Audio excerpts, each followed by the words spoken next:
This is a deadly homecoming at Rosemont question. What do you like best about Wrenn Grayson's character? That's easy, her quirkiness. This is a woman who has a compulsion to pull weeds. Now that I'm hearing from readers, I find that there are many others who are compulsive weed pullers, and they are not embarrassed to admit it. In Chapter 2, aptly titled Unnatural Compulsion, these are Wrenn's words revealing her quirkiness.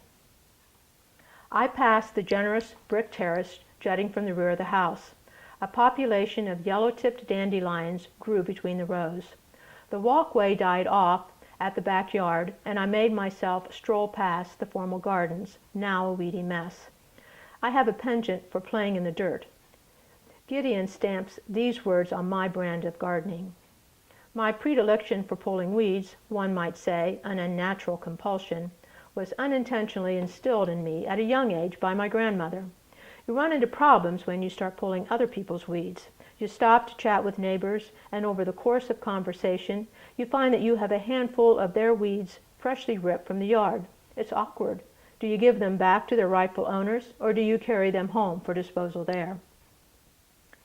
In addition, I like that Wrenn writes historical articles for the local newspaper, and Wrenn feels that she must possess a kinship with those locations in town that entice her to write a story. In Deadly Homecoming, her assignment is to write about Piedmont Alley. Here's what she says about that. The alley hauntingly drew my attention in the last few days. I walked its length slowly and observantly, absorbing the atmosphere, noticing the flaws, breathing in the character, awed by the age, becoming comfortable with the new spirit taking up residence in the old body, and waiting for inspiration. If that was too much, just an inkling of an idea would be nice, something I could nurture and grow to viable size. My fear has always been that I'd accept an assignment, then without warning, my creative juices would simply cease to sizzle.